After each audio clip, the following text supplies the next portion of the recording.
entitled Dad, called the police on me for sitting in a pool. I'm 28 years old, autistic, and just wanted to spend some time relaxing in our local swimming pool. I have black goggles and like to swim underwater. I also like to rest against the poolside and chill simply. Also, I was the only adult male without any children in this pool, which is clearly for everyone to use, shallow at one end, deep at the other, etc.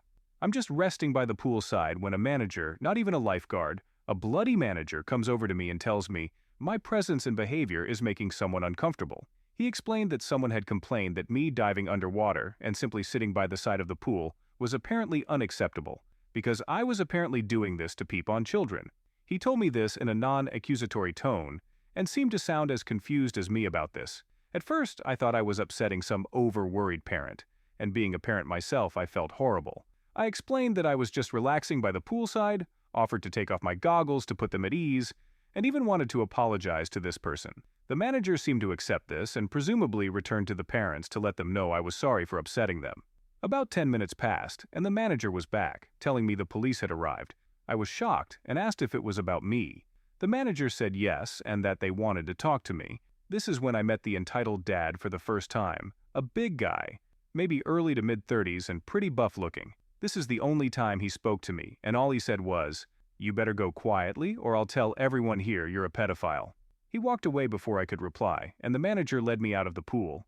I felt tempted to flip this Kevin the Bird as I walked by, but I kept my cool and just left.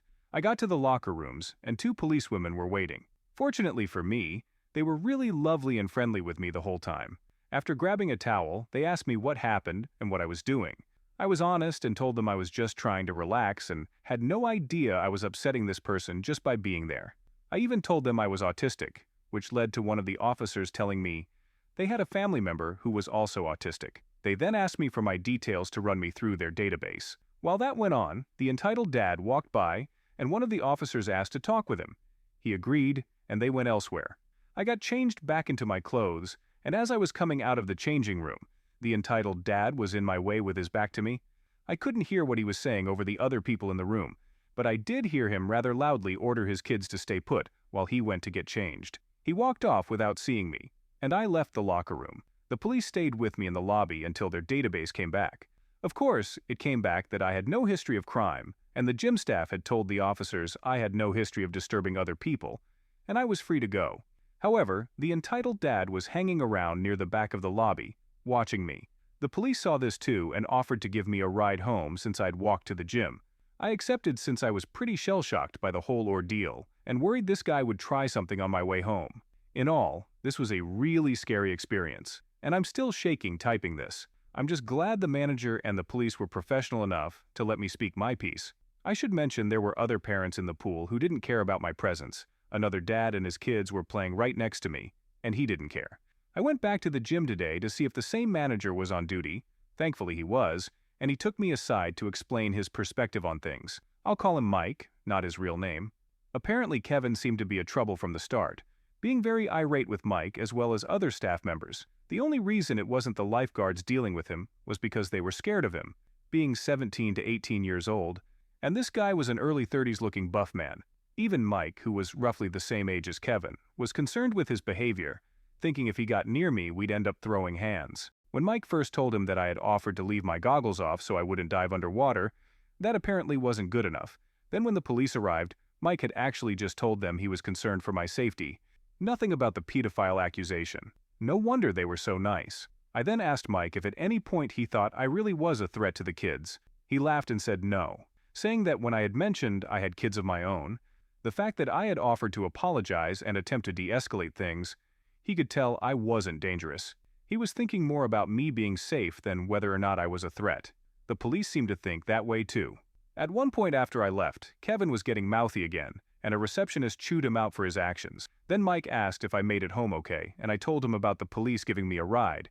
Their car wasn't in sight of the building. He was relieved and hoped this event hadn't put me off coming back. I did plan to come back to this gym now since I can count on the staff to have my back now. But yeah, everything is excellent now, and everybody knows what a twat this guy is, so I don't think I'm in any further trouble anymore. But am I awful? I really hope the police ripped him a new one for wasting their time and being a general piece of shit human. Otherwise, in his mind, he just won, as he complained about you, and you left in the back of a police car. What an absolute bellend. I'm sorry you had to go through this, OP. Society should really respect autistic people because they aren't harmful to anyone. Instead, they are much more helpful and kind. My entitled father body shames me and won't stop until... To start things off with a few side notes, I'm very insecure about my body and have been since I was a child. I'm especially insecure about my stomach and thighs. I train. I do eat right, but it's just an issue that will forever haunt me. I have come to terms with it over the years, but at the moment I'm not sure what to think. I am 5'3" and weigh about 50-55 kilograms. My stomach is a bit plump and my thighs are pretty significant. My body is covered in stretch marks from God knows where. I have been teased about this in school to the point of dropping out due to mental health and trauma. The rumors got out of hand. It started with my body, then it went to me apparently sleeping with everyone in school.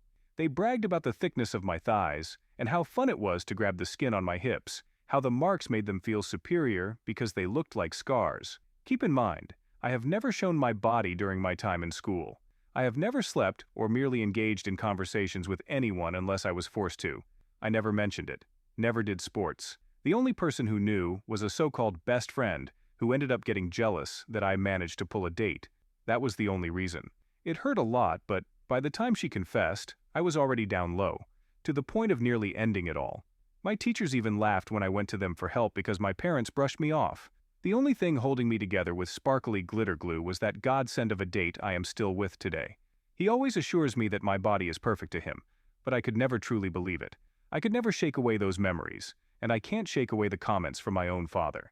The person who I looked up to and respected. My father has always been a joking person, always finds a way to lighten up a room, but now I don't think I can ever see him the same again. He knows how I feel about my body. He has always supported me and encouraged me to train if I really wanted to, but now I feel like it was just an act. I don't know what to think or feel. I don't know if I'm overreacting or not. About a year ago, the comments started. They were initially innocent, so I brushed it off as his jokes. Then came hip pinching, the stretch marks, dad jokes, the remarks about wearing tight pants to hide my oversized legs. It really hurt. I couldn't deal with it at the time, so my aunt, who I consider like my mother, took matters into her own hands. It stopped for a while. Until a few months ago, I was slowly getting comfortable with my body again and decided to wear shorts for the first time in a long time when we went to visit my parents. I had my back turned while talking to my mother. My stomach dropped when I felt the pinch on my thighs. I knew what was coming. He said, "What's with this? I taught you diet."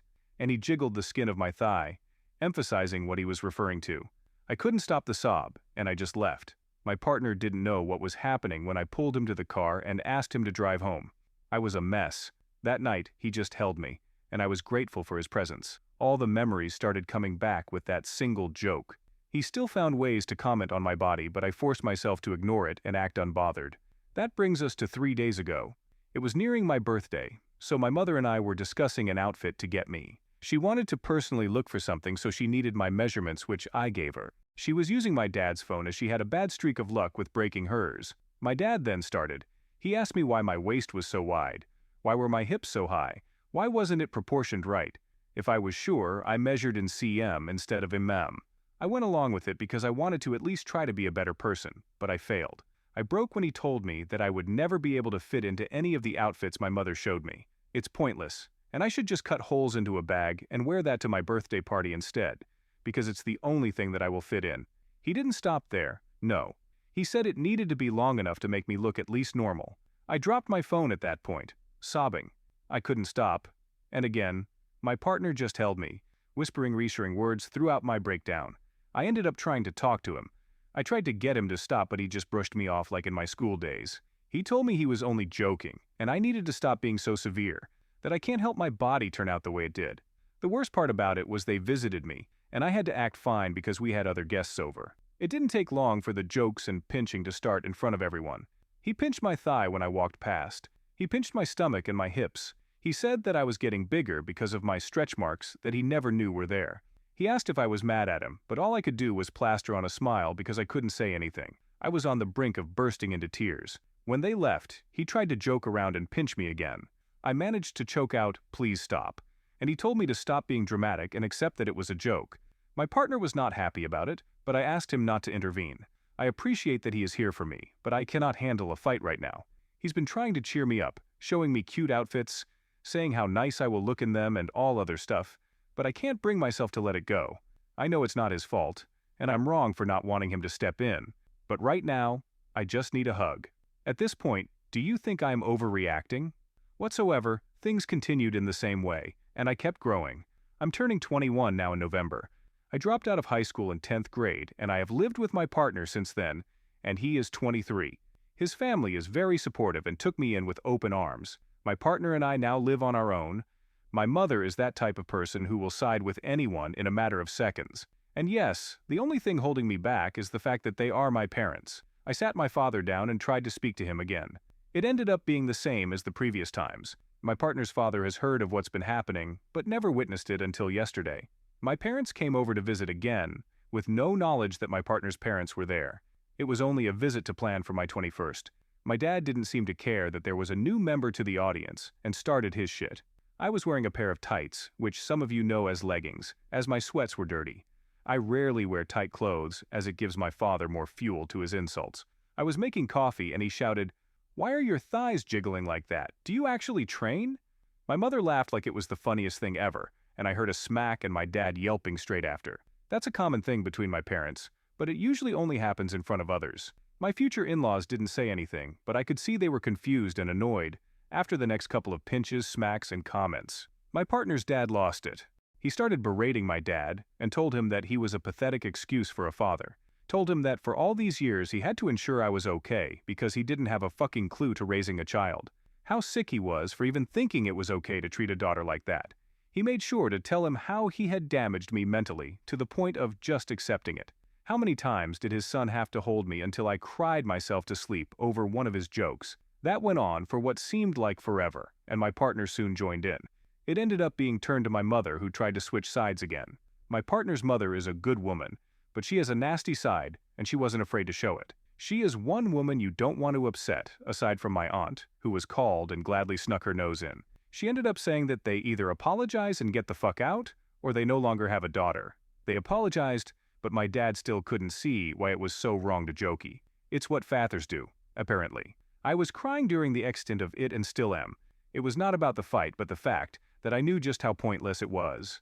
I was right, as my father returned that day and gave me a bag with holes cut into it. Got your outfit. Make the holes bigger for your arms and thighs too. Make sure to wear a belt. I just froze in place and could only focus on his smirk. I was still standing there, bag in hand, as he drove away. Later I got a message from him related to my writing and art that he found. He started mocking that too.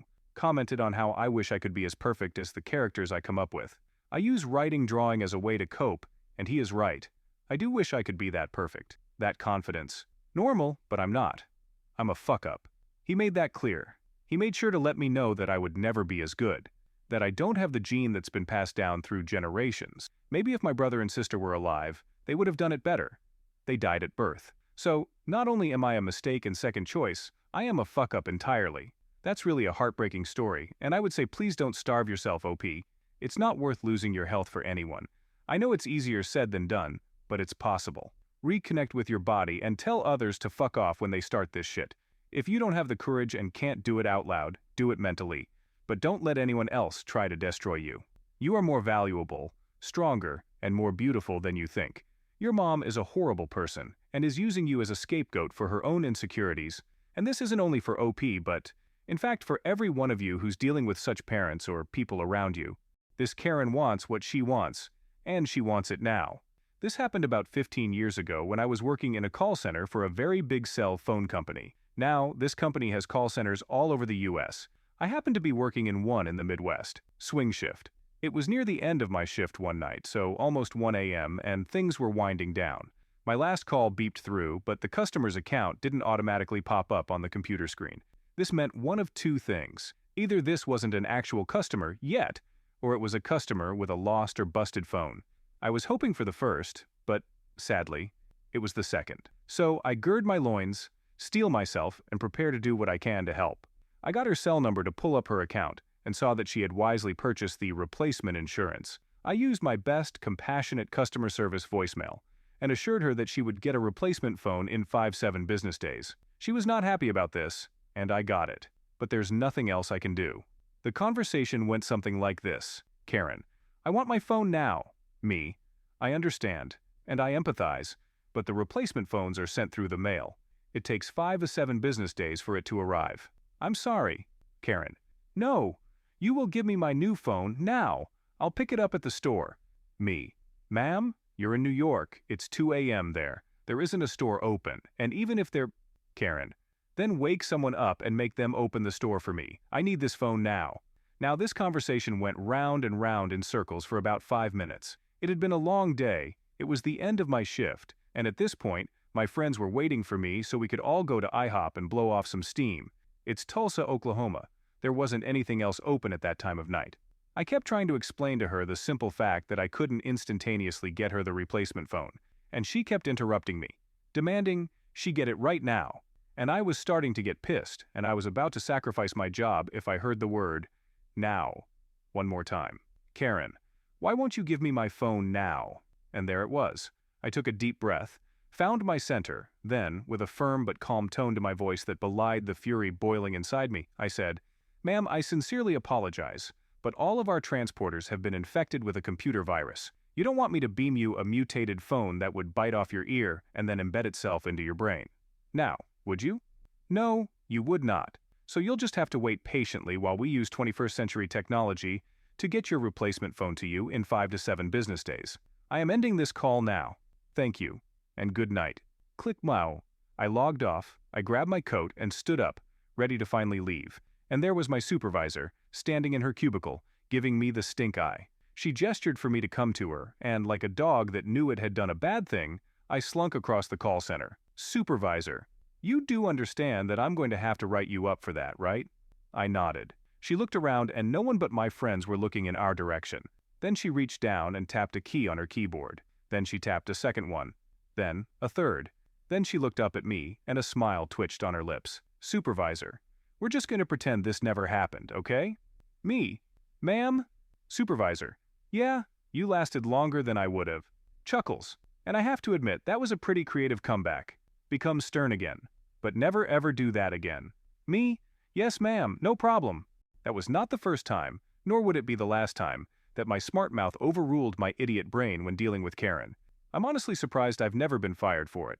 I'm retired now, so I beat the odds. I should have used my luck on the lottery instead. By the way, am I awful to give almost a shut-up call to this Karen? Well, I don't think that OP is awful, because sitting miles apart from Karen at midnight, there wasn't anything possible for the OP to do. But thinking of the other side, Karen might be in some trouble. But whatsoever, there wasn't a way out, and OP had no other choice.